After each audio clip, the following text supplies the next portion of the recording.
Are you ready for the latest talking points against same-sex marriage in the United States? Here we go. You ready? Consensual same-sex marriage between two adults is comparable to marriage of uncle to niece. Underage marriage.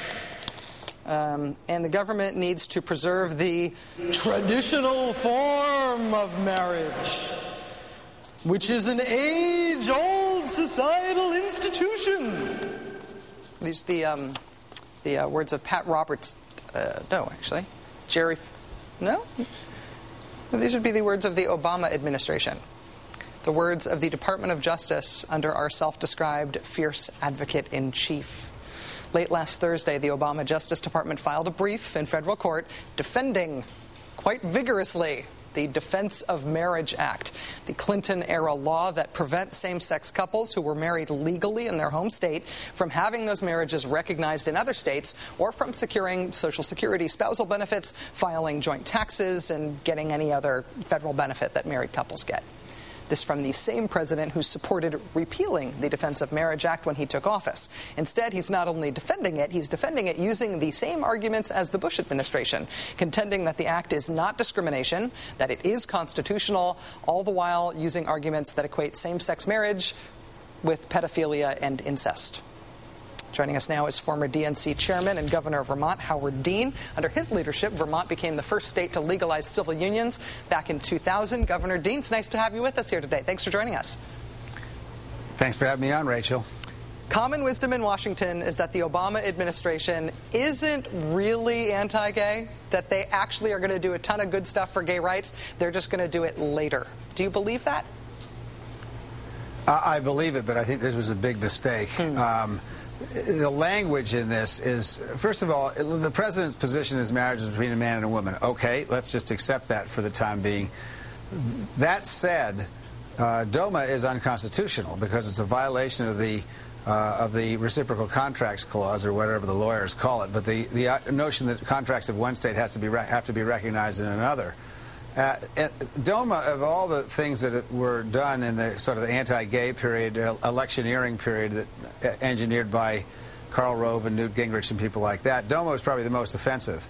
And this, I think most people believe that it never should have been signed. And the language in this brief is really offensive, and it really is a terrible mistake. I doubt very much the president knew this was coming. I don't think for a minute this represents the president's position. But he is now going to have to dig himself out of this because people are really upset about this, not just in the gay and lesbian community, but in the community of people who are interested in equal rights. Within the same week, we saw not only this brief defending the Defense of Marriage Act, we had another brief which avoided some of the more offensive language of the DOMA brief on Don't Ask, Don't Tell. And again, it was for that brief, it was also argued that maybe the president doesn't know exactly what's happening with these briefs. It does seem clear, at least, that the administration is not going out of its way to keep gay people from getting mad at them and people who support gay rights from getting mad at them. Look, I was asked about this whole business by another reporter about 2 or 3 weeks ago, and I defend the president's choice not to move the Don't Ask, Don't Tell problem to the beginning of the front of the agenda. We've got a huge health care battle going on. We're in the middle of a huge economic problem that we haven't seen, the likes of which we haven't seen since the Depression. And I understand that, and I defend the administration. But this is a huge mistake. You cannot talk about gay Americans the way that gay Americans were talked about in this brief. And it's just, I think they're going to have to do something about this. And what most likely I would predict is that they're going to have to move up their switching positions on Don't Ask, Don't Tell. I think the American people will accept that. The polls show that. The military has accepted it. General John Saakashvili, who was the Joint Chief of Staff, has now, the chairman of the Joint Chiefs, has now said that he thinks that Don't Ask, Don't Tell should be abolished. So, but I think now, because of the language of this and the furor it's rightly caused in the gay and lesbian community, that something's going to have to be done. Do you feel like there has been tension between the organized gay rights movement and the Democratic Party around these sorts of issues? That sort of debate that you just described about whether or not sort of at what point patience should expire and at what point it should be okay that something isn't top of the agenda but is maybe at least we're content that it's on the agenda. How in Washington? Sure, there's tension. I mean, the tension is to be expected. The same kind of tension happened during the civil rights with African Americans. Martin Luther King pushing, if not now, when, and Lyndon Johnson saying the time is not right, and it got done. It doesn't get done unless the community pushes harder than the community at large is willing to go, and that's the job of the leadership. And so that's always a dynamic when people are struggling for rights, for equal rights under the law. So sure, there's tension. I don't think tension is bad, but I do think it's bad that this kind of language was used in a Justice Department brief, presumably without the president's knowledge. That is really, you just can't do that. You can't. It is true that the Attorney General has the obligation to defend the law of the land, whether the law of the land they agree with or not.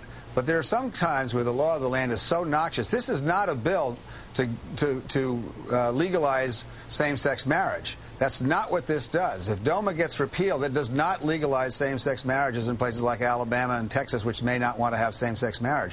But it does recognize the constitutional reciprocity of contracts from one state to another. And that is a basic constitutional right. But doesn't it push the Democratic Party to a certain extent to have Dick Cheney to the left of the Democratic president on this issue, to have Steve Schmidt, John McCain's campaign manager, significantly to the left of this? We've even had John McCain come out in an interview last week with Anna Marie Cox and say, yeah, he would have started reviewing Don't Ask, Don't Tell on day one. I mean, it's almost impossible to believe that the party of Karl Rove would outflank Democrats on gay rights issues right now. But gay rights, but the gay community has been left empty-handed by the Democrats now over and over and over again. Well, let's not get too far out here. The Republicans used the gay community and whipped up anger against gay and lesbian Americans in order to win elections for 30 years. I hardly think the Republican Party is to the left of the Democrats on gay rights. But I've always, individual or human beings are very interesting people. And while I disagree with Dick Cheney and think, frankly, some of his conduct has been reprehensible around the issue of torture and the war, I've always admired him, and I actually told him so at the White House before I left the governorship, how much I have admired him on the issue of gay rights. He has a personal stake in this, and he hasn't been afraid to say what most Americans who find out they have gay people in their families say is, if given a choice between being anti-gay and loving my children, I'll pick loving my children. That's where 90% or more of Americans go. That is one of the reasons that the movement for equal rights among gay and lesbian Americans have been so successful. So, yeah, I think this is a bad situation here. I have no doubt the Obama people will do the right thing, but they don't have a lot of time because this was just a little bit too far. Tick-tock, tick-tock. It was a lot too far. Yes. It wasn't a little bit too far. It was a lot too far. Governor Howard Dean, former governor of Vermont, former DNC chairman, current contributor to CNBC, and always a very welcome guest on this show. Thanks for joining us, sir. Thanks, Rachel.